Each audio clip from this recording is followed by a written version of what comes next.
Yorgos Miliotis. Oui, c'est parce que j'ai pas ma baguette que ça fonctionne pas, voilà. Bienvenue chez le beau parleur de l'action et du ciné d'auteur. Bonjour à vous les cinéphiles et bienvenue dans cette critique poussiéreuse, cette petite vidéo consacrée au film Happy Feet numéro 1, un film de 2006 réalisé par un certain Yorgos Miliotis. George Miller, je viens d'apprendre qu'il s'appelait comme ça en VO, Yorgos Miliotis. Est-ce que vous pensez qu'il a des origines grecques du coup en fait? Je savais pas. Donc je rappelle, George Miller, c'est quand même le papa du film préféré des enfants, celui qui réunit toute la famille, à savoir Mad Max. Hein, il les réunit quand ils sont adolescents, évidemment. Hein. Non, mais blague à part, en effet, il a fait Mad Max, mais il avait déjà travaillé dans des films pour enfants, entre autres, par exemple, avec Babe, puisque rappelons qu'il a été scénariste du premier, il a même réalisé le second, donc c'était son petit projet, Babe. Et là, il était revenu donc avec ce film d'animation, avec un casting en VO plutôt intéressant quand même. Puisqu'on y retrouve Elijah Wood dans le rôle principal, on retrouve Robin Williams quoi, et qui entre autres fait la voix de Lovelace, un personnage complètement taré là-dedans, et voilà quoi, il y avait que lui qui pouvait le faire. On retrouve aussi des gens comme Hugh Jackman ou encore comme Hugo Weaving, et en plus de Hugh Jackman, qui est australien comme le réalisateur, précisons qu'il y a aussi l'actrice Nicole Kidman, elle aussi australienne. Donc le casting VO, en tout cas au niveau des noms, il est pas mal. Les voix françaises, faut dire qu'il y a aussi un petit casting plutôt intéressant, je vous le dis juste parce que c'est un dessin animé, donc vite fait.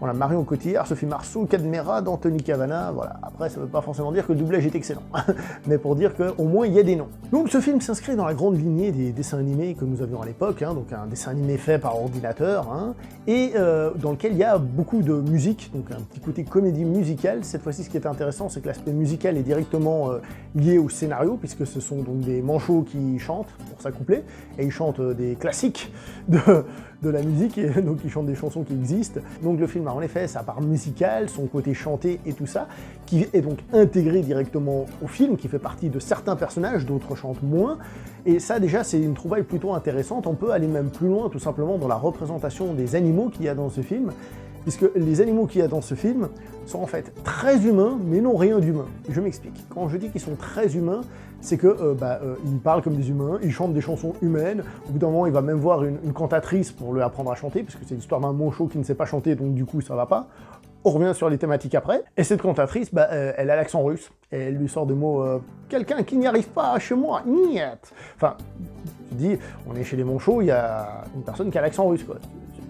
Quelle est la raison de cela? À un moment donné, on rejoint des pingouins, et eux, c'est des hispaniques, je pense des Mexicains, on va dire, mais des hispaniques. Tu te dis qu'on est dans un monde, en fait, assez réaliste au niveau des... Enfin, réaliste, on se comprend, mais au niveau des visuels, c'est-à-dire des animaux, mais au-delà de l'aspect visuel, c'est-à-dire ce que l'être humain lui-même, nous, toi, moi, on ne voit pas, c'est-à-dire leur manière de communiquer, en fait, on l'a rendue hyper humaine, en fait. Il n'y a pas de maison, ils habitent pas dans des maisons, il n'y a pas des constructions, c'est très réaliste, mais voilà. La thématique du film, c'est évidemment la différence.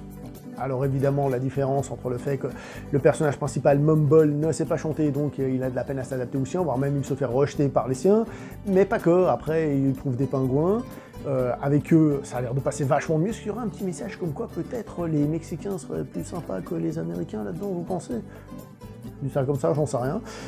En tout cas, ils sont vachement plus cool, un peu différents, eux c'est plus sur le... Enfin, ils ont une autre manière de vivre les choses, ils le trouvent cool, mais là aussi, il n'est pas totalement intégré, parce que qu'on le veuille ou non, il fait pas partie de l'équipe totalement à 100%. Ensuite, il y a les aliens, on les appelle comme ça, il y a les aliens, et là aussi, il y a une différence, justement, entre les aliens et les animaux, on va dire. Donc, il y a déjà ce thème principal qui est là, et après évidemment on rajoute aussi d'autres thèmes comme celui de la pollution, des écosystèmes et tout ça. Donc en fait le film est très calibré pour les enfants avec des bons messages, je trouve des messages très intéressants à délivrer à des enfants, donc je trouve ça bien de l'intégrer dans un film d'animation qui a de l'aventure et tout ça, je trouve que c'est plutôt cool. Cependant, j'ai envie de dire que le film du coup m'a paru en fait dans le fond très violent en lui-même. C'est-à-dire qu'il se passe des choses, et je ne sais pas exactement à quel point, d'une certaine manière, un enfant, je ne dis pas qu'ils sont bêtes, hein, mais pourra percevoir la violence en fait de ce film, parce que c'est quelqu'un qui se fait rejeter par les siens, qui n'arrive pas à s'adapter ailleurs, enfin il y a plein de petits trucs où tu te dis, tout ça, ça parle quand même de choses assez rudes dans le fond, le film est assez cru à ce niveau-là. Et d'ailleurs, j'ai envie de dire que la fin, qui a l'air d'être une solution qui tombe un peu facilement, et oui, à la fin, il y a une espèce de solution qui arrive, mais si on regarde le film dans sa globalité et on regarde cette fin, on se dit que, cette fin, elle est un peu aigre-douce d'une certaine manière, un peu mi-figue, mi-raisin, c'est-à-dire on va la faire passer pour un happy end, pour les enfants ce sera un happy end, et moi en tout cas quand je l'ai vu, j'ai fait ouais, happy end à moitié quoi, hein, parce que voilà quoi, oui, oui, oui et non, hein. Visuellement, le film est intéressant parce que, comme je vous ai dit, donc, ces animaux sont représentés de manière réaliste. On a l'impression, si on enlève les paroles, les chants et tout ça, qu'on regarde des vrais animaux, évidemment l'image de synthèse, mais je veux dire dans leur représentation. Et ça, c'est un des points forts du film. Il faut reconnaître que le film est toujours très beau. À part un ou deux trucs où ça fait un peu mal, on peut dire d'une certaine manière.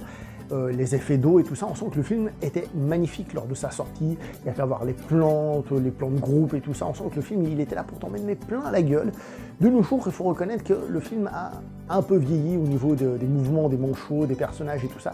Ça a pris un petit coup de vieux et c'est un peu le problème que j'ai avec ce genre de film, je dis pas celui-ci spécifiquement, mais c'est que les films d'animation, je trouve que ça vieillit et j'ai peur qu'un peu comme certains jeux vidéo, certains vieillissent vraiment trop au bout d'un moment et soient difficilement regardables, là où peut-être des films d'animation plus anciens sont encore regardables de nos jours. L'un des avantages qu'il y a eu lors de la production, c'est qu'en réalité, justement, entre autres pour les danses et les chorégraphies, qui sont quand même quelque chose de relativement compliqué, et ben c'est que, comme le film a été fait en motion capture, et ben il a pu, entre autres, personnaliser la façon de bouger de certains personnages, etc., etc.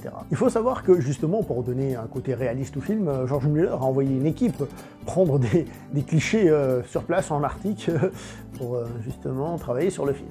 Maintenant, je vais vous donner mon ressenti plus personnel. Je vous avoue que j'ai bien aimé les messages du film. Je me suis dit, zut, pourquoi est-ce que je ne l'ai pas vu plus tôt, ce film? Parce qu'il aurait été absolument magnifique lors de sa sortie, très honnêtement. Donc ça veut dire qu'il l'est encore d'une certaine manière, malgré les années. Mais c'est vrai que quand on le découvre maintenant, ça fait un peu mal. Il y a l'aventure en elle-même, et je dois avouer que l'aventure en elle-même m'a un petit peu moins touché, au-delà du tonnerre, pardon, au-delà de l'histoire, l'aventure en elle-même, bien que présente, je dois avouer que c'est pas ce qui m'a le plus marqué, ce qui fait que j'avoue que j'étais pas à 100% dans le film malgré ces messages. On a beau avoir des messages, ça n'en fait pas forcément un grand film. Je ne fais référence évidemment à aucun film sorti plus ou moins récemment, hein. Mais par-dessus ça, il faut quand même signaler aussi la mise en scène qui à des moments est quand même vachement bien. Je pense à un moment donné où il y a le jeune Mumble qui est justement en train de regarder, il est sur son petit iceberg et il est en train de regarder en bas, il dit hey, les gars, sortez de l'eau, sortez de l'eau. Et on a une caméra qui est en contre-plongée, donc en gros, comme ça. Comme ça, comme ça, comme ça. D'accord?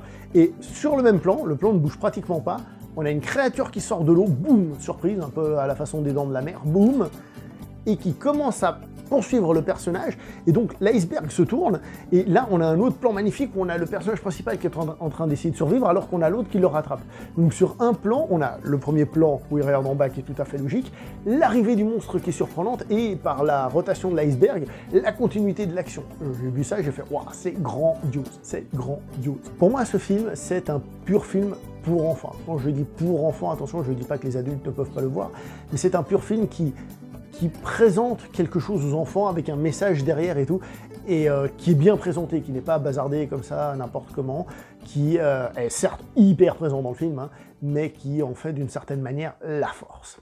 Le film est sorti à une époque où les pingouins étaient un petit peu à la mode, entre autres La Marche de l'Empereur, le fameux documentaire, même si George Miller lui-même a dit qu'il avait déjà le projet en tête, et en fait le succès de La Marche de l'Empereur lui a permis d'accélérer la production de ce film, c'est-à-dire d'obtenir les fonds, etc.